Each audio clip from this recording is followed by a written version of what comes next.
ذرا تصور کرو، ایک ایسی قوم جسے اللہ نے عقل بھی دی، طاقت بھی دی اور نشانی بھی ان کی آنکھوں کے سامنے رکھ دی، لیکن جب اللہ کی وارننگ آئی تو انہوں نے کہا ہم نہیں مانتے۔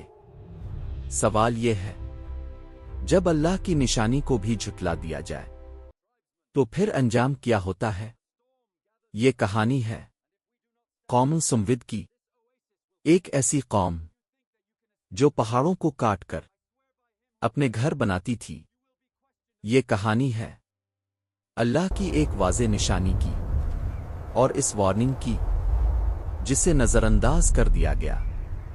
اور یاد رکھو، اصل تباہی ابھی شروع نہیں ہوئی۔ قوم سمود عرب کے شمالی علاقے میں آباد تھی۔ یہ لوگ حضرت نوح علیہ السلام کے بعد آئے۔ ان کی خاص پہچان یہ تھی کہ یہ پہاڑوں کو کاٹ کر اپنے گھر بناتے تھے۔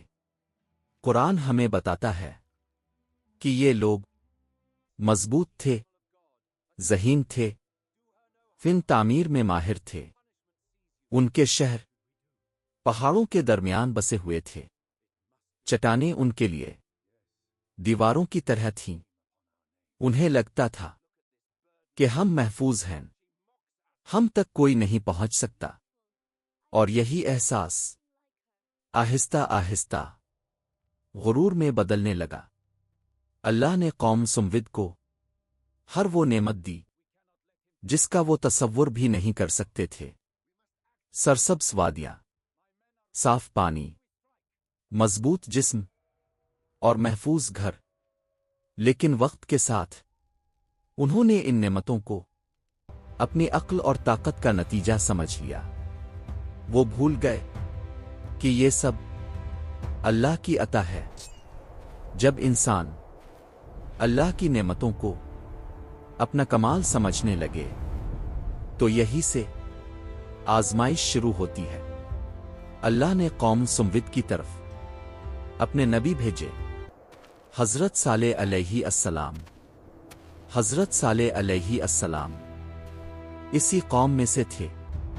انہیں پہچانا جاتا تھا سچائی اور امانت کی وجہ سے۔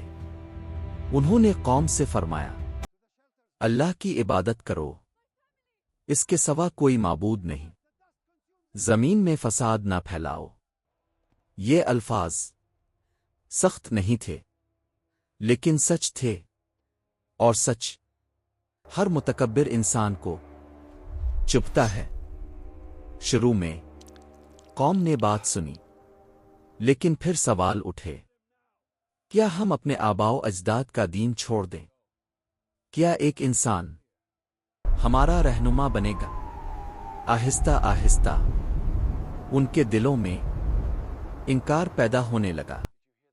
انہوں نے حضرت صالح علیہ السلام سے کہا، اگر تم سچے ہو تو کوئی نشانی لے کر آؤ۔ یہ وہ لمحہ تھا جہاں آزمائش اپنے عروج پر پہنچنے والی تھی۔ قوم سمود نے ایک خاص شرط رکھی۔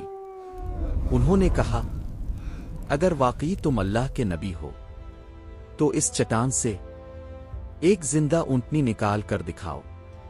یہ کوئی عام مطالبہ نہیں تھا، یہ ایک معجزے کا مطالبہ تھا۔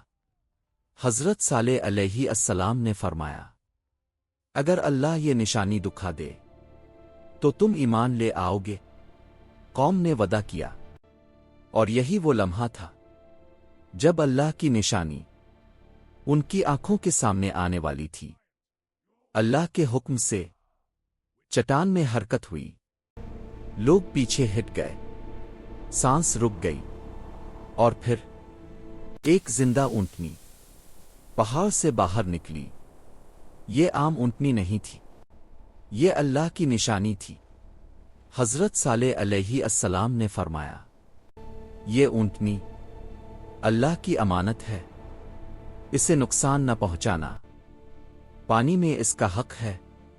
یہ وارننگ تھی، واضح، صاف، بغیر کسی ابہام کے۔ کچھ لوگ ایمان لے آئے، لیکن اکثریت خاموش رہی۔